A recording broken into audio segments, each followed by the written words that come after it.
கிறிஸ்துவின் உபதேசம் இது நம் வாழ்வின் அவசியம். கிறிஸ்துக்குள் பிரியமான தேவ பிள்ளைகளே மற்றும் நண்பர்களே, உங்கள் அனைவருக்கும் உலக இரட்சகர் இயேசுவின் நாமத்தினாலே வாழ்த்துக்களை நாங்கள் தெரிவித்துக் கொள்கின்றோம். பிதாவாகிய தேவனுக்கு மகிமை உண்டாகட்டும். கிறிஸ்து இயேசுவின் நாமத்தினாலே உங்கள் யாவரையும் வாழ்த்தி அன்போடு இந்த வேளையிலே வரவேற்கிறோம். பிரியமானவர்களே, இந்த நாளின் காலை வேளையிலே நாம் படிக்கிற அல்லது கற்றுக்கொள்ளக்கூடிய சத்தியமானது, தேவன் தன்னுடைய இருதயத்துக்கு ஏற்ற மனிதனை தேடிக்கொண்டிருக்கிறார். தேவனானவர் தேடுகிற இருதயம் உள்ளவராக இருக்கிறார்.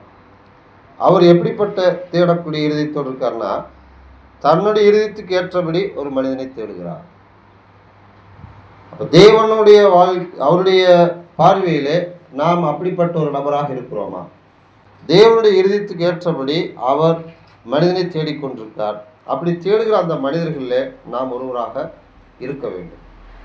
தேவன் தேடக்கூடிய மனிதனாக என்னை பார்த்தார், என்னுடைய குடும்பத்தை பார்த்தார், நம்ம சபையை பார்த்தார். இந்த ஒரு நம்பிக்கை நமக்குள்ள வரணும். ரெண்டாவது கேள்வி, தேவன் ஏன் அவருடைய இருதயத்துக்கு ஏற்ற மனிதனை தேடிக்கொண்டிருக்கிறார்? அவருடைய இருதயத்துக்கு ஏற்ற மனிதன் என்ன செய்வான்? மூணாவது. நான்காவது, தேவனுடைய இருதயத்துக்கு ஏற்ற அந்த செயல்கள் என்ன? அடுத்தது கடைசியாக, தேவன் தன்னுடைய இருதயத்துக்கு ஏற்றபடி ஒருவரை கண்டுபிடிக்கிறாரு. அப்படி கண்டுபிடித்த அந்த மனிதனுக்கு அவர் என்ன ஆசீர்வாதங்களை கொடுப்பார்? இதெல்லாம் நமக்கு முன்னாடி இன்னைக்கு இருக்கிற கேள்விகள். சரி, முதலாவது, தேவன் தனக்கு பிரியமான தன்னுடைய இருதயத்துக்கு ஏற்ற மக்களை தேடுகிறார் என்று நாம் பார்த்தோம். தேவன் அப்படி தேடக்கூடிய அந்த பார்வையில ஒரு நபரை கண்டுபிடித்தார். அநேக நபர்களை கண்டுபிடித்தாரு. குறிப்பா தேவனானவர் தாவீதை கண்டுபிடிக்கிறார். 89வது சங்கீதத்துல வசனம் 20 நாம் படிப்போம். தாசனாகிய தாவீதை கண்டுபிடித்தேன், என் பரிசுத்த தைலத்தினால் அவனை அபிஷேகம் பண்ணினேன். அப்ப தேவன் உண்மை உள்ள அவருடைய இருதயத்துக்கு ஏற்ற ஒரு நபரை தேடினார். சரி, இந்த சமயமானது, இந்த சம்பவமானது, சவுல் ராஜாவாக இருந்தார். தேவன் அவரை அபிஷேகம் பண்ணார். இப்போ சவுல் தேவனுக்கு கீழ்ப்படியல. இப்போ அவரை தேவன் தள்ளிட்டு அந்த இடத்துக்கு வேறொருவரை கொண்டு வர வேண்டும். அப்படி கொண்டு வருவதற்கு தேவனானவர் என்ன செய்திருக்காரு? தேடி இருக்கிறார். மக்களை வழிநடத்தணும். ராஜாங்கிற ஒரு ஸ்தானம் வந்து சாதாரணமானதல்ல. இப்போ அந்த இடத்துல இருக்கிற அந்த மனுஷனை எப்படி பார்க்கிறாரு? தேடி கண்டுபிடிக்கிறார். தேடினேன். அப்போ தேவனானவர் அவருடைய இருதயத்துக்கு ஏற்ற நபரை தேடுகிறார். அப்படி தேடினதுல தாவீதை, அதில் சொல்ல, என் தாசனாகிய தாவீதை கண்டுபிடித்தேன். இந்த இடத்துல தேவனுக்கு தாவீது இப்போ தேவைப்படுகிறார். எப்படி? இஸ்ரவேல் ஜனங்களை வழி நடத்தணும். ஏன்னா அந்த ஜனங்களுக்கு மேலாக இருந்த சவுல் ராஜாவாக இருந்து தேவனுக்கு கீழ்ப்படியில அவரை தள்ளிவிட்டார். அடுத்து அந்த இடத்துக்கு ஒருத்தர் வரணும். அப்போ தேவன் அவருடைய இருதயத்துக்கு ஏற்றபடி ஒருவரை தேடுகிறாரு. அப்படி தேடும் பொழுது தாவீது அவருடைய பார்வையில் கண்டுபிடிக்கப்படுறாரு. அப்படி கண்டுபிடிக்கப்படும் பொழுது அவருக்கு என்ன ஆசீர்வாதம்? ஏன் அவருடைய இருதயத்துக்கு ஏற்ற ஒரு நபரை கண்டுபிடிக்கிறாரு? அதே வசனம் பதில் சொல்லுது, என் பரிசுத்த தைலத்தினால் அவனை அபிஷேகம் பண்ணினேன். அபிஷேகம் பண்றதுங்கிறது வந்து நியமித்தல் அர்த்தம். ஆசாரிகளை நியமிப்பாங்க. அது தேவனுக்காக வேலை செய்கிற ஆசாரிகளை வந்து அபிஷேகம் பண்ணுவாங்க. தைலத்தினாலே தலையிலிருந்து ஊற்றுவாங்க. அது முழுவதுமாக நடையும். அப்படி செய்யும் பொழுது இவரை வந்து தேவன் அபிஷேகம் பண்ணி, இவர் ராஜாக்களை அபிஷேகம் பண்ணுவாங்க. அதுக்கு முன்னாடி ஆசாரியர்களை அபிஷேகம் பண்ணுவாங்க. குறைந்தபட்சம் 2 பேரை வந்து இப்படித்தான் தேவன் இவங்களை நான் தேர்ந்தெடுத்து அடையாளப்படுத்துவார். இப்போ தாவீதை இங்கே பரிசுத்த தைலத்தினால அபிஷேகம் பண்ணார்னா ராஜாவாக அவரை அபிஷேகம் பண்ணார். இன்னொரு வசனம் படிப்போம். தேவன் அவரை இருதயத்துக்கு ஏற்றபடி தாவீதை தேடக்கூடியவராக இருந்தார். அப்போஸ்தலர் புஸ்தகம் 13ஆம் அதிகாரம் 22ஆம் வசனத்தை நாம் படிப்போம். பின்பு அவர் அவனை தள்ளி தாவீதை அவருக்கு ராஜாவாக ஏற்படுத்தி, ஈசாயின் குமாரனாகிய தாவீதை என் இருதயத்துக்கு ஏற்றவனாக கண்டேன், எனக்கு சித்தமானவர்கள் எல்லாம் அவன் செய்வான் என்று அவனை குறித்து சாட்சி கொடுத்தார்கள். அப்ப இந்த இடத்துல தேவன் அழகா சொல்றார், தாவீதை தேடி கண்டுபிடித்தார்.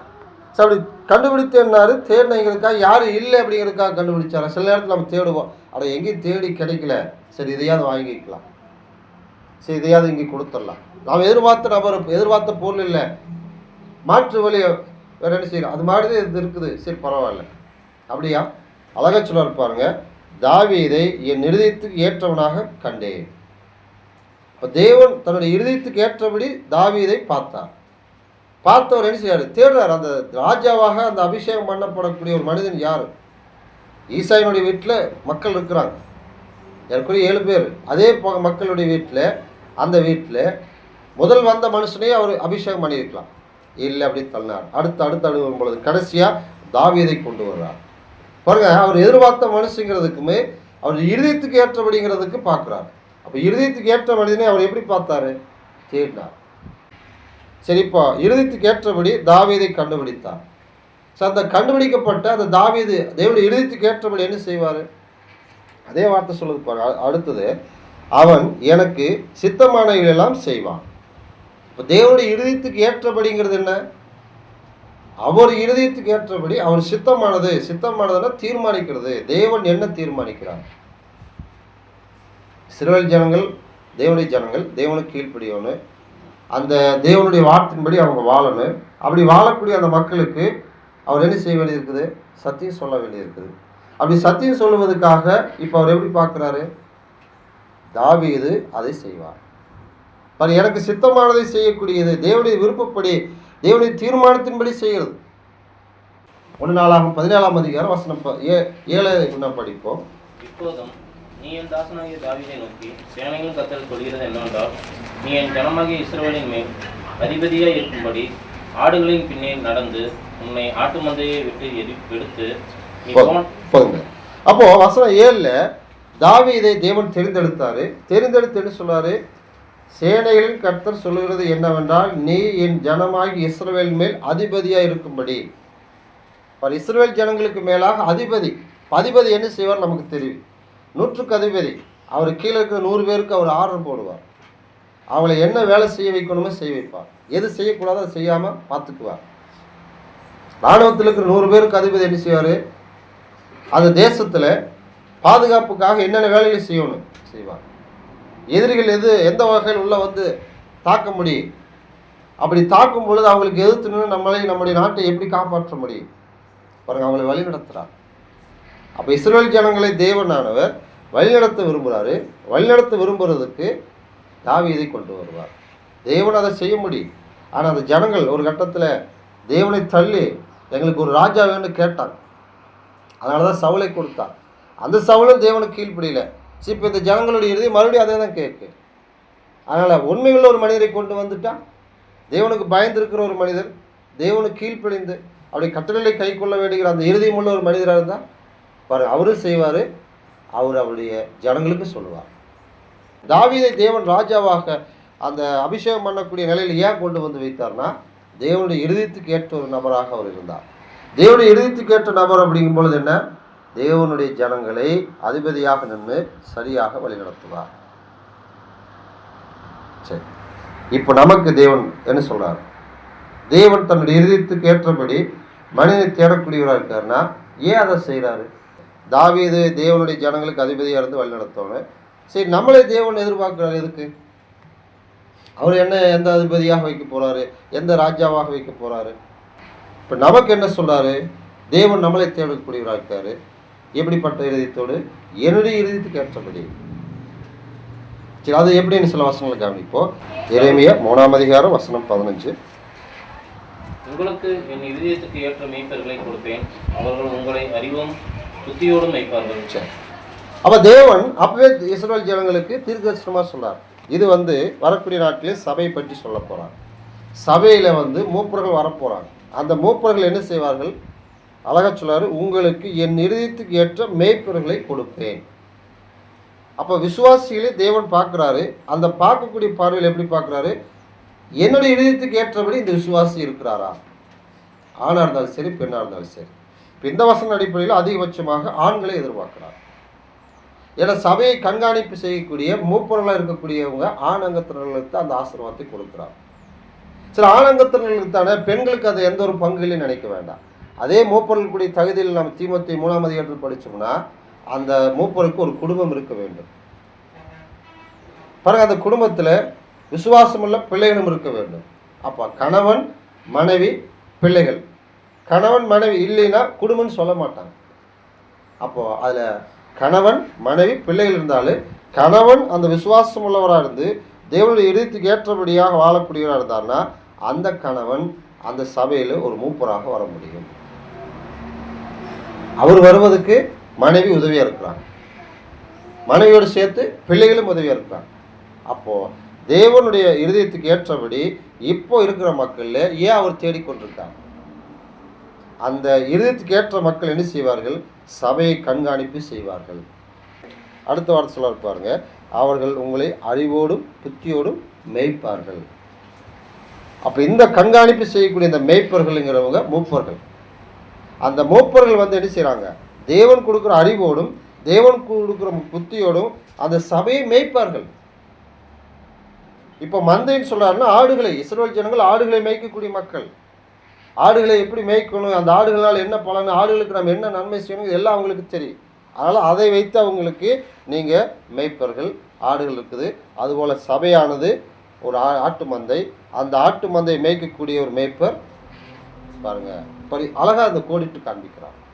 இப்போ இன்றைக்கு தேவனானவர் உண்மையுள்ள இருதயத்துக்கு ஏற்றபடி அந்த மக்களை ஏன் தேர்றாருன்னா அந்த சபையை அவங்க தேவ அறிவோடு தேவ புத்தியோடு மேய்க்க வேண்டும். ஏன் அதை செய்யணுங்கிறாரு? சபைக்கு அவ்வளோ பெரிய பிரச்சனை இருக்குது. மேய்ப்பன் இல்லாத ஒரு மந்தை என்ன செய்யப்படும்? இயேசுவானவர் ஒரு சமயத்தில் சொல்லுவார், மந்தை மேய்ப்பனை வெட்டும் பொழுது ஆடுகள் சிதறடிக்கப்படுகிறார். அவரை காட்டி கொடுக்கும் பொழுது, அவரை பிடிக்கும் பொழுது அவர் சொல்றாரு, இது நிறைவேறும், என்னை பிடிச்சா என்னோடு கூட இருக்கிற விசுவாசிகள் அப்போஸ்தலர்கள் சிதறி போவாங்க. இப்போ அந்த சிதறி போகக்கூடிய ஆடுகளுக்கு என்ன ஆகு? எப்போ எந்த நேரத்தில் வேணாலும் ஆபத்து வரும். அந்த ஆபத்தில் ஆடுகள் சிக்கி அழிட்டுன்னு அவர் நினைக்கல, அது காப்பாற்றப்படணும். அப்படி காப்பாற்றப்படுவதற்கு அது என்ன, அது அந்த மந்தைக்கு என்ன தேவை, அது சபைக்கு என்ன தேவை? வழிநடத்தக்கூடிய ஒருவர் தேவை. எல்லாரும் வழி நடத்த முடியாது. சரி, அப்போஸ்தலர்கள் புஸ்தகம் 20ஆம் அதிகாரம் ஏன் அந்த மந்தை மேய்க்கிறதுக்கு அவருடைய இருதயத்துக்கு ஏற்ற மூப்பொருளை தரார்னா அவர்கள் தான் தேவனுடைய அறிவோடு தேவனுடைய புத்தியோடும் மந்தை மேய்ப்பார்கள். 20ஆம் அதிகாரம் வசனம் 28லேருந்து 30 வரைக்கும் நாம் படிப்போம். ஆகையால் உங்களை குறித்தும் தேவன் தம்முடைய சுயரத்தத்தினாலே சம்பாதித்தது கொண்ட தமது சபையை மேய்ப்பதற்கு பரிசுத்த ஆவி உங்களை கண்காணிகளாக வைத்த மந்தை முழுவதையும் குறித்தும் எச்சரிக்கையாக இருங்கள். நான் போன பின்பு மந்தையை தப்பவிடாத கொடிதான ஓநாய்க்கள் உங்களுக்குள்ளே வரும். உங்களிலும் சிலர் எழும்பி சீசர்களை தங்களிடத்தில் இழுத்துக் கொள்ளும்படி மாறுபாடானவைகளை போதிப்பார்கள் என்று அறிந்திருக்கிறேன். சரி, போதும். அப்போஸ்தலனாகிய பவுல் இப்போ சபையார்களுக்கு குறிப்பாக 17ஆம் வசனத்தில் மிலேத்துல அவர் இருக்கார். மிலேத்துங்கிற ஒரு இடம், எபேசுங்கிற ஒரு சபை இருக்குது, எபேசு பட்டணத்தில் சபை இருக்குது. அங்கே மூப்பர்களும் இருக்கிறாங்க. பாருங்க, அந்த மூப்பர்களை வரவழைக்கிறார். இப்போ அந்த மூப்பர்களை வரவழைத்து அவங்களுக்கு ஆலோசனைகளை சொல்றார். நான் உங்களோடு இருந்து சத்தியத்தை சொன்னேன், இப்போ நான் உங்களிடத்துல இந்த இடத்த விட்டு இன்னொரு இடத்துக்கு போகிறேன். இப்போ நான் போயிட்டு என்னாகு, அப்போஸ்தலனாகிய பவுல் எந்த இடத்துக்கு போகிறாரோ அங்கே போகிற யூதர்கள் கொஞ்சம் பயந்துட்டு இருப்பாங்க. இவர் வைராக்கியமாக போதிக்கிறாரு, இயேசுனுடைய அப்போஸ்தலன் இவருக்கு அற்புதங்களை அடையாளங்களை செய்யக்கூடிய அதிகாரம் இருக்குது, அதனால் இவர்கிட்ட நம்ம என்ன பேசினாலும் இவர்கிட்ட நம்ம ஜெயிக்க முடியாது அப்படிங்கிற ஒரு பயம் இருக்குது. சரி, இப்போ இவர் வெளியில் வந்துட்டார், வேற ஒரு இடத்து சத்தியம் கொண்டு போயிட்டார். இப்போ அந்த மக்களை எதிர்க்கிறவங்க எப்படி இருப்பாங்க? சரி, நம்ம எதிர்பார்த்தாலும் வெளியே போயிடுச்சு, இன்னும் அழகாக போய் அந்த சபையை பிரிச்சிடலாம், நமக்கு விருப்பமானது போதிக்கலாம், நமக்கு பிரியப்பான மக்களை நம்ம இடத்துல சேர்த்துக்கலாம், சபையை பிரிச்சிருவாங்க. அப்போ அந்த நிலை வரக்கூடாதுங்கிறதுக்காக என்ன செய்யார் 28ல், ஆகையால் உங்களை குறித்தும், அதாவது மூப்பொருளை சொல்ல, நீங்களும் கவனமாக இருங்க, தேவன் தம்முடைய சுயரத்தத்தினாலே சம்பாதித்து கொண்ட சபையை மேய்ப்பதற்கு பரிசுத்த ஆவி உங்களை கண்காணிகளாக வைத்த. அப்போ மேய்ப்பர்களை பரிசுத்த ஆவியினாலே தேவனானவர் கண்காணியாக வைத்திருக்கிறார். இப்போ அந்த மந்தை குறித்து நீங்கள் முழுவதையும் குறித்து எச்சரிக்கை இருக்கணும். ஏன்னா நான் போன பின்பு மந்தையை தப்ப விடாத கொடிதான ஓநாய்கள் உங்களுக்குள்ளே வரும். கொடிதான ஓநாய்கள் என்ன செய்ய, மந்தைக்குள்ளாக ஓநாய் வரும் பொழுது போடப்போகுது, சிதறப்போகுது. மந்தையானதுன்னா ஆட்டு மந்தையை பார்க்காதீங்க, விசுவாசிகளை சொல்றார். அதனாலே உங்களிலும் சிலர் எழும்பி சீசர்களை தங்களிடத்தில் இழுத்துக்கொள்ளும்படி மாறுபாடானவர்களை போதிப்பார்கள் என்று அறிந்திருக்கிறேன். பாருங்க, தேவனுக்கேற்ற இறுதி மூலம் என்ன செய்வாங்க? தேவனுடைய சித்தத்தையும் தேவனுடைய புத்தியும் தேவனுடைய அறிவையும் கொண்டு போதிப்பாங்க. இப்போ அந்த இறுதியும் இல்லாத மக்கள் என்ன செய்வாங்க? மாறுபாடானவர்களை போதிப்பார்கள், வேறு உபதேசங்களை போதிப்பாங்க. வேறு உபதேசங்களை போதிக்கிறவங்க யாரு? யோவான் 10 நாம் படிக்கிறோம், கள்ளனும் கொள்ளைக்கானது வேறு வழியாக வருவான். திருடக்கூடிய ஒரு மனுஷன் வாசல் வழியாக வரமாட்டான், பின்பக்கமாக வருவான், வேறு ஒரு வழியாக வருவான். நல்ல மேய்ப்பன் அந்த ஆடுகளுக்காக தன் ஜீவனை கொடுப்பார். அப்போது தேவ பிள்ளைகள் நாம் எப்படி பார்க்கணும்? அன்றைக்கு தேவனானவர் அவர் இறுதிக்கு ஏற்றபடி தேர்ந்த மனிதரில் ஆபிரகாம் இருந்தார். குறிப்பாக தாவீதை பார்த்தாரு. தாவீதை ராஜாவாக கொண்டு வந்து நிறுத்துவதற்காக அப்படி கண்டுபிடிச்சார். நம்மளை தேடுறாரு. நாம் அந்த மாதிரி ஒரு இருதயம் உள்ள மக்களாக இருக்கிறோம். சரி, நம்மளை கொண்டு போய் ராஜா வச்சிருவாரா? நான் இந்த ஊருக்கு ஒரு மந்திரியாக முடியுமா? இந்த நாட்டுக்கு ஒரு அமைச்சராக முடியுமா? பாருங்கள், அந்த மாதிரி நமக்கு இல்லை. தேவன் சபையில் வந்து கண்காணிப்பு செய்யக்கூடிய ஒரு வாய்ப்பு ஆணங்கத்தினர்களுக்கு வைத்திருக்கிறார். அந்த ஆணங்கத்தினர்களுக்கு அவருடைய வீட்டார் உதவியாக இருக்க முடியும். அப்போ எந்த இருதயத்தோடு தேவன் தேர்றாருன்னா, இப்போ அந்த இருதயத்துக்கு ஏற்றபடி நாம் இருக்கிறோமா? ஒரு வேலை இருந்தால் சந்தோஷம், அதில் உண்மையாக இருப்போம். அப்படி இல்லாத பட்சத்தில் நாம் அவருடைய பார்வையில் இந்த இருதயத்தோடு அவர் நம்மளை பார்க்கணும், அதுக்கு ஏற்றபடி நாம் வாழ பிரயாசப்படணும். அதுக்கு நாம் என்ன செய்யணும் பாருங்கள், அந்த தேவனுடைய சித்தத்தை நாம் செய்ய வேண்டும். தேவ சித்தம் என்னவா இருக்குது? அந்த அப்போஸ்தலனுடைய புஸ்தகம் 13 தாவீதை தேர்ந்தெடுக்கும் பொழுது, என் இதயத்துக்கு ஏற்ற மனிதனாக கண்டுபிடித்தேன், எனக்கு ஏற்ற பாரு எனக்கு சித்தமானவைகளெல்லாம் செய்வான். தேவனுடைய இதயத்துக்கு ஏற்ற நபர் என்ன செய்வார்? தேவன் என்ன விரும்புகிறாரு அதை செய்வார். இப்போ தேவன் என்ன விரும்புகிறாரு? 1 தீமோத்தேயு 2:4 எல்லா மனுஷரும் ரட்சிக்கப்படவும் சத்தியத்தை அறிகிற அறிவை அடையவும் அவர் சித்தம் உள்ளவராக இருக்கிறார். இப்போ தேவ சித்தமானது என்ன? இப்போ இருக்கிற மக்களுக்கு எல்லாரும் ரட்சிக்கப்படணும். அப்போ தேவனுடைய சித்தம் என்ன வருது? தாவீதை தேடும் பொழுது இஸ்ரவேல் ஜனங்களுக்கு அதிபதி வேணும், இஸ்ரவேல் ஜனங்களுக்கு ராஜா வேணும். அதுக்கேற்ற நபர் தாவீது. இப்போ நம்மளை எப்படி பார்க்குறாரு? இந்த விசுவாசி ரட்சிக்கப்படணும். ரட்சிக்கப்பட்டால் இந்த விசுவாசி இன்னொரு ரட்சிக்கப்படுவதற்கு வேலை செய்வார். அதே விசுவாசி சபையில் ஒரு ஆணாகத்தினராக இருந்தால் அந்த சபை வளர்ந்து வருவதில் இவர் ஒரு மூப்பருக்குரிய ஸ்தானத்துக்கு வருவார். மூப்பருக்குரிய ஸ்தானத்துக்கு வந்து என்ன செய்வார்? நான் விரும்புகிறபடி அந்த சபையை கண்காணிப்பு செய்வார். அப்போ அவரும் ஆசீர்வாதம் பெறாரு, அந்த சபையும் ஆசீர்வாதம் பெறும். இந்த இதயத்தோடு நாம் வேலை செய்யணும். அப்போது தேவனுடைய சித்தம் என்னவா இருக்குது? எல்லா மக்களும் ரட்சிக்கப்படுவது, சத்தியத்தை அறியக்கூடிய அறிவு அடையணும். சின்ன தேவ சித்தம் என்னவா இருக்குது பாருங்கள். ரோமர் 8:29 நாம் படிப்போம். தம்முடைய குமாரன் அநேக சகோதரருக்குள்ளே முதற் பேரவராக இருக்கும் பொருட்டு தேவன் எவர்களை முன்னறிந்தாரோ அவர்களை தமது குமாரனுடைய சாயலுக்கு ஒப்பாயிருப்பதற்கு முன் குறித்திருக்கிறார். கிறிஸ்துவுக்குள்ளாக ரட்சிக்கப்படணும். ரட்சிக்கப்பட்டாச்சு. ரட்சிக்கப்பட்ட அந்த விசுவாசி, அது ஆணாக இருந்தாலும் சரி பெண்ணாக இருந்தாலும், இப்போ அவங்க எல்லாம் எப்படி பார்க்குறாரு? இயேசு கிறிஸ்துடைய சாயலுக்கு ஒப்பாக வளர வேண்டும். எப்படி நாம் ஏற்கனவே 10ஆம் அதிகாரத்தில் படிச்சு, இதோ உம்முடைய சித்தத்தின்படி செய்ய வருகிறேன்னாரு. வந்த இயேசு தேவ சித்தத்தையே செய்தார். யோவான் 8:29 பிதாவுக்கு பிரியமானவர்கள் எப்பொழுதுமே செய்தார். யோவான் 17ஆம் அதிகாரத்தில் 1-4 வரைக்கும் படிக்கும் பொழுது, நீர் எனக்கு நியமித்த கிரிகளை செய்து முடித்தேன். அவர் என்ன செய்ய வரேன்னு சொன்னாரோ வந்தாரோ அந்த வேலையை செய்து முடித்தார். எப்படி பிலிப்பியர் 2ஆம் அதிகாரம் 5-11 வரைக்கும் தம்மை தாமே சிலுவை வரியந்தும் மரண வரியந்தும் ஒப்பு கொடுத்தார். கீழ்ப்படிந்தார். மனுஷனுடைய வாழ்க்கை இந்த பூமியிலே மரணம் முடிவு. இயேசு மனுஷனாக வந்தார். அவருடைய இந்த பூமியிலே வாழக்கூடிய வாழ்க்கையில் பாவிகளுக்காக ரத்தம் சிந்து மறிக்கும் வந்த நோக்கம் அதுவாக இருந்தது. அதை அவர் எப்போ செய்தார்? சிலுவையில் ரத்தம் சிந்தி மறித்தார். பாருங்கள், மரண வரையும் தேவனுக்கு கீழ்ப்படிந்தார், அவருடைய விருப்பத்தை செய்தார். இப்போ அந்த சித்தத்தை செய்யக்கூடிய நபர்கள் அதே போல் அதை இயேசு கிறிஸ்துவை போல நாமளும் நம்முடைய வாழ்க்கையில் என்னுடைய ஜீவன் இருக்கிற வரைக்கும் விசுவாசியாக நான் வாழணும். என் ஜீவன் இருக்கிற வரைக்கும் கிறிஸ்துவின் சபையிலே நான் இருக்கணும். என் ஜீவன் இருக்கிற வரைக்கும் கிறிஸ்துவின் சபையில் இருப்பதில்ல, கிறிஸ்துவை போல நான் வளரணும். என் ஜீவன் இருக்கிற வரைக்கும் அந்த மூப்பருக்குரிய தகுதி எனக்கு வருதா, அது நான் உண்மையாக கடைசி வரைக்கும் இருப்பேன். அப்படி எனக்கு இல்லைனாலும் அந்த தகுதி யாருக்கு இருக்குதோ அவங்கள வந்து உற்சாகப்படுத்தி அந்த நிலைக்கு வருவதற்கு நான் உதவியாக இருப்பேன். இதுதான் நம்முடைய நோக்கமாக இருக்கும். இந்த நோக்கம் உள்ள பிள்ளைகளாக இருக்கிறதா தேவனுடைய சித்தத்தின்படி செய்கிறவர்கள். ராஜா என்ன செய்வார்? மக்களை நல்லா செய்வார். நாம் ராஜாக்கள் இல்லை, ஒரு வகையில் ஆசாரியர்கள் ராஜாக்கள் கூட்டணுங்க தான் சொல்கிறார். நேரடியாக பூமிக்குரிய வகையில் ஒரு ராஜாவாக இருந்து நம்ம ஆளுகை செய்ய முடியாது. எந்த நிலையில் கிறிஸ்துவை போல நாம் வளர முடியும்? பேசி 4ஆவது அதிகாரம் வசனம் 11. மேலும் நாம் அனைவரும் தேவனுடைய குமாரனை பற்றும் விசுவாசத்தினாலும் அறிவினாலும் ஒருமைப்பட்டவர்களாகி கிறிஸ்தனுடைய நிறைவான வளர்ச்சியின் அளவுக்கு தக்கதாக பூர்ண புருஷராகும் வரைக்கும் போகுங்க. அப்போ வசனம் 11 மக்கள் நம்ம எப்படிப்பட்டவங்க இருக்கணும்? அந்த கிறிஸ்துவை பற்றும் விசுவாசத்தில் அறிவிலும் ஒருமைப்பட்ட மக்களாக கிறிஸ்துனுடைய நிறைவான வளர்ச்சியின் அளவுக்கு தக்க பூர்ண புருஷராக வேண்டும். குழந்தை பிறந்தாச்சு, பிறந்த குழந்தை அப்படி இருக்குன்னு யாரும் நம்ம எதிர்பார்க்கறதில்ல.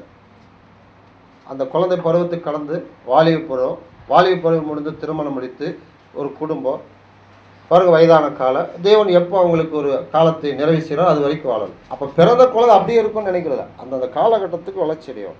கிறிஸ்துக்குள்ள ரட்சிக்கப்பட்ட நாமளும் கூட பாருங்க அதே நிலையில் இல்லாமல் கிறிஸ்துனுடைய அளவான அந்த வளர்ச்சிக்கு தக்க பூரண புருஷராக வேண்டும். பூரணன்னு சொல்லும் பொழுது தேவ அன்பிலே கிறிஸ்துடைய சிந்தையில எல்லா பாகங்களிலும் வளர்ந்து வருவது. இப்போ ராஜாவா நம்ம இல்லை, ஆனால் தேவனுடைய பிள்ளைகள் நம்ம இந்த மாதிரி வளரணும். இதுதான் தேவனுடைய இருதயத்துக்கு ஏற்றபடி. சில தேவனுடைய இருதயத்துக்கு ஏற்றபடி நம்ம என்ன செய்யணுங்கிறாரு. 1 தெசலோனிக்கர் 4:3 நாம் படிப்போம். நீங்கள் பரிசுத்தம் உள்ளவராக வேண்டும் என்பதே தேவனுடைய சித்தமாக இருக்கிறது. அந்தபடி நீங்கள் வேசிமார்க்கத்துக்கு விலகி இருந்து. அப்போ தேவ பிள்ளைகளுடைய நோக்கம் என்ன மாதிரி இருக்கணும்? தேவன் பரிசுத்தர். 1 நான் பரிசுத்தர், நீங்களும் உங்கள் நடக்கையில் எல்லாவற்றிலையும் பரிசுத்தராயிருங்கள். பாருங்க, அவர் பரிசுத்தமாக இருக்கார். அவருடைய இருதயத்தில் எந்த பாவமும் இல்லை. அவருடைய குமார் இயேசு கிறிஸ்துவின் இருதயம் பரிசுத்தமாக இருக்குது. அவரை பின்பற்றின உண்மையுள்ள அப்போஸ்தலர்களுடைய இருதயம் பரிசுத்தமாக இருந்தது. அவரை பின்பற்றின விசுவாசிகள் பரிசுத்தம் உள்ளவங்களாக இருக்கிறாங்க. இப்போது நாம தேவன் அதைத்தான் விரும்புகிறார். அதனால தான் அழகாக சொல்லப்பார், நீங்கள் பரிசுத்தம் உள்ளவர்களாக வேண்டும் என்பதே தேவனுடைய நோக்கமாக இருக்கிறது. ராஜாவாக வரணுங்கிறதுக்காக தாவீதை தெரிந்து கொண்டார். இப்போ நம்மளை பார்க்கும் பொழுது பரிசுத்தமாக இருக்கணும், விசுவாசத்தில் வளர்ந்து வாங்க, கிறிஸ்துவின் சாயலுக்கு ஒப்பாக வளருங்க, சபையில் மூப்பராக இருக்கக்கூடிய ஒரு பாக்கியம் இருக்குது. ஒரு சகோதரியாக இருக்கிறீங்க, நீங்கள் கணவர் உதவியாக இருக்கு, அந்த இடத்துக்கு வருவதுக்கு உதவியாக இருங்க. பிள்ளைகள் அப்பா அந்த இடத்துக்கு வருவதுக்கு உதவியாக இருக்கலாம். பின்னாளில் அந்த பிள்ளைகள் கூட அந்த இடத்துக்கு வருவதற்கான வாய்ப்பு இருக்குது. பாருங்கள், இது எல்லாத்தையும் செய்வதற்கான நம்ம என்ன செய்ய இருக்குது. அந்தப்படி நீங்கள் வேசி மார்க்கத்துக்கு விலகிருங்க. உங்களை பார்க்கும் பொழுது என் இதயத்துக்கு ஏற்ற நபராக உங்களை நான் கண்டுபிடித்தேன். தேவனுடைய இதயத்துக்கு ஏற்றபடி நம்மளை பார்த்தாரு. எப்படி? அவருடைய சித்தமானது செய்யணும். அவர் கீழ்ப்படியணுங்கிற அந்த இறுதி நமக்கு இருந்தது. கீழ்ப்படிந்து நாம் அதில் வளரணுங்கிற அந்த இறுதி இருக்குது. அந்த வளர்ச்சி இயேசு போல வளரணுங்கிறது இறுதி இருக்குது. பாவப்பட்ட எந்த வேசி விபச்சாரம் அந்த பாவங்களுக்கு உட்படக்கூடாதுங்கிற அந்த இறுதி நமக்குள்ள இருக்குது. நம்முடைய நடக்கையில் எல்லாமே பரிசுத்தமாக இருக்க வேண்டுங்கிற தேவன் விரும்புகிறார். இதைத்தான் தேவன் சொல்ல என் இதயத்துக்கு ஏற்றபடி. தாவீது உரியாவின் சங்கதி ஒன்று தவிர எல்லா விஷயத்திலும் அவர் உண்மையாக இருந்தார். தேவன் தனக்கு கட்டளையிட்டபடியெல்லாம் நடந்தார். அது ஒரே ஒரு விஷயத்தை தவிர அப்படின்ட்டு அழகாக சொல்லிட்டார். இப்போ நம்மளே அதைத்தான் அதை எதிர்பார்க்குறாரு. இந்த விஷயத்தில் நாம் எப்படி இருக்கிறோம்? இப்போ நாம் தேவனுக்கு கீழ்ப்படிந்தா பிறர் கீழ்ப்படிவதற்கு உதாரணமாக இருக்கலாம். தேவனுக்கு பரிசுத்தமாக வாழக்கூடிய நடக்கையில் நம்ம வளர்ந்தா பிறர் அந்த வாழ்க்கையில் வருவதற்கு உதவியாக இருக்க முடியும். நாம் மூப்பராவதுக்காக பிரயாசப்பட்டால் இன்னொருவர் அந்த இடத்துக்கு வருவதற்கு உதவியாக இருக்க நம்ம முடியும். இதெல்லாம் நன்மை. இந்த நன்மைகளை நாம் செய்தால் தேவனுடைய ஆசீர்வாதம் நமக்கு கிடைக்கும். சரி, கடைசியாக நம்ம பார்த்து முடிப்போம். இப்படிப்பட்ட தேவ சித்தத்தின்படி அவர் இதயத்துக்கு ஏற்றபடி நம்மளை கண்டுபிடிக்கிறாரு. அதுக்கேற்றபடி நம்முடைய கிரிகள் இருக்குது. அதை எல்லாரும் நாம் செய்துட்டு இருக்கிறோம். இப்போ அதனுடைய விளைவுகளை நாம் இப்போ பெற முடியும். ஒரு வேளை இப்போ இது நமக்கு அதுக்கான ஆசீர்வாதம் இல்லைனாலும் வைத்துக் கொள்வோமே, கண்டிப்பாக அது கொடுப்பாரு. அப்படி ஒரு வேளை இப்போ நமக்கு அது கிடைக்கலைனாலும் அது கிடைக்காமே போயிடுமா? நிச்சயமாக அப்படி இல்லை, கிடைக்கும். அப்படி கிடைக்கிற அந்த ஆசீர்வாதம் என்னவா இருக்குது? உயர்ந்தபட்ச ஆசீர்வாதம் பாருங்கள். மத்திய சுவிசேஷம் 5:8 நாம் படிக்கும் பொழுது, இருதயத்திலே சுத்தமுள்ளவர்கள் பாக்கியவான்கள், அவர்கள் தேவனை தரிசிப்பார்கள். இப்போ தேவனுடைய இருதயத்துக்கு ஏற்றபடி நாம் வாழும் பொழுது தேவனுடைய இருதயத்தை போல் நம்முடைய இருதயம் சுத்தமாகுது, நம்முடைய இருதயம் பரிசுத்தமாகுது. அப்படி பரிசுத்தமாகும் பொழுது தேவனை அவர் தரிசிப்பார்கள். தேவனை தரிசிக்கிறது எப்போ? நியாயத்தீர்ப்பு நாளில். பிதாவினால் ஆசீர்வதிக்கப்பட்ட மக்களே உள்ளே வாருங்கள் இயேசு அழைக்கிறார். ஒட்டுமொத்த உலகம் அழியுது, எல்லாரும் அவருக்கு இயேசுக்கு முன்னாடி நிற்கிறோம். வலது பக்கத்தில் சில மக்கள் எடுத்துறாரு, அவளை பார்த்து நீங்கள் உள்ளே வாங்க, உள்ளே வாங்கன்னு சொல்லி என்ன சொல்கிறாரு பாரு. மத்திய 7:21 படிக்கும் பொழுது, பரலோகத்தில் இருக்கிற என் பிதாவின் சித்தத்தின்படி செய்கிறவனே பரலோக ராஜ்யத்தில் பிரவேசிப்பதை அல்லாமல் என்னை நோக்கி கர்த்தாவே கர்த்தாவே என்று சொல்லுகிறவன் அதில் பிரவேசிப்பதில்லை. அப்போ இருதயம் பரிசுத்தமாக இருக்குது. எப்படி? தேவனுடைய இருதயத்துக்கு ஏற்றபடி நான் வாழ வேண்டுகிறதை நான் முடிவு பண்ணேன். அதுக்காக நான் எங்கள் குடும்பம் நாங்கள் இருக்கிற சபை முடிவு பண்ணோம், பிரயாசப்பட்டோம். தேவனை நாமங்க இப்போ காணக்கூடிய ஒரு பாக்கியம் பெறணும். அப்போ தேவனுடைய சித்தம்படி செய்யும் பொழுது அந்த பரலோகத்தில் பிரவேசிப்போம். தேவனை தரிசிக்கிறதுக்கு நாம் எங்கே போகணும்? பரலோகத்துக்குள்ளே போனால் தான் பார்க்க முடியும். ஸோ அந்த பரலோகத்துக்குள்ளே நானும் போயிடுவேன்னு ஒருத்தர் சொல்கிறாரு. ஏன்னா நான் ஒரு விசுவாசி, நான் கிறிஸ்தவ அப்படிங்கிறாரு. வெறுமான கிறிஸ்தவ விசுவாசிக்கிறதுக்காக போயிட முடியுமா? முடியாது. பெயர் கிறிஸ்தவம் நிறைய பேர் இருக்கிறான். எபிரேயர் புஸ்தகம் 12ஆம் அதிகாரம் 14ஆம் வசனம் படிக்கும் பொழுது, எபிரேயர் 12ஆம் அதிகாரம் வசனம் 14, யாவரோடும் சமாதானமாக இருக்கும் பரிசுத்தம் உள்ளவர்களாக இருக்கும் நாடுங்கள். பரிசுத்தம் இல்லாமல் ஒருவனும் கர்த்தரை தரிசிக்க முடியாது. கிறிஸ்தவனா இருந்தாலே தரிசிக்கலாம், சபையில் இருக்கிறதுனாலே தரிசிக்கலாம், வாரந்தவராக ஆராய்ச்சிக்கு வந்துட்டு போயிட்டு இருக்கிறதுனாலே தேவனை தரிசிக்கலான்னு யாராவது நினச்சிட்டா, தேவன் சொல்றாரு பரிசுத்தம் இல்லாமல் ஒருவனும் கர்த்தரை தரிசிப்பதில்லை விட்டார். அப்போ பரிசுத்தம் நமக்கு எப்போ வரும்? தேவனுடைய வசனங்கள் தான் நம்மளை பரிசுத்தமாக்கும். யோவான் சுவிசேஷம் 17ஆம் அதிகாரத்தில் நம்ம படிக்கிற 17ஆம் வசனத்தில் தேவன் அவருடைய குமார் இயேசுவுக்கு சத்தியங்களை கொடுத்தார். அந்த சத்தியங்களை அப்போஸ்தலருக்கு கொடுக்கிறார். அப்போஸ்தலர் அதை கொடுக்கும்போது என்ன சொல்லி கொடுக்காரு? உம்முடைய சத்தியத்தினாலே அவர்களை பரிசுத்தமாக்கும், உம்முடைய வசனமே சத்தியம். தேவனுடைய இருதயத்துக்கு ஏற்றபடி ஒரு மனிதன் எப்படி வாழ முடியும்? தேவனுடைய சத்தியத்தின்படி வாழும் பொழுதுதான். அந்த சத்தியம்தான் ஒரு மனுஷனை பரிசுத்தமாக்குது. அந்த சத்தியம்தான் ஒருவனை தேவனுக்கு கீழ்ப்படி உதவி செய்யுது. அந்த சத்தியம்தான் தேவனுடைய இருதயத்துக்கு ஏற்றபடி பரிசுத்த நடக்கையில் வளர செய்யுது. அதே சத்தியம்தான் நியாயத்திருப்பினால் நம்மளை நியாயத்திருக்கக்கூடியதாக இருக்கிறது. அதனால் பிரியமானவர்களே, தேவன் அவருடைய இருதயத்துக்கு ஏற்ற நபரை தேடிக்கொண்டிருக்கிறார். அப்படி தேடுகிற தேவன் எதுக்காக தேடுகிறார்? ஆரம்பத்தில் தேடினது அவருடைய ஜனங்களை வழிநடத்துவதற்காக.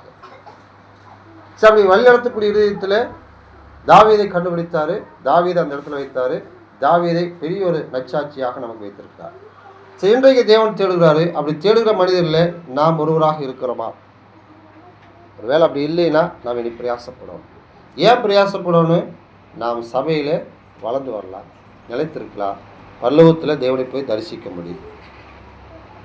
ரெண்டாவது, இப்போ இந்த சபையிலே நம்ம ஒரு உண்மையுள்ள விசுவாசியா தேவனுடைய இதயத்துக்கு ஏற்றபடி இருந்தால் மூப்பருக்குரிய தகுதிக்கு நம்ம வரலாம். இது மிகப்பெரிய ஒரு ஆசை. ஏன்னா தேவன் தன்னுடைய இதயத்துக்கு ஏற்றபடி மேய்ப்பர்களை தருவேனுங்கிறார்.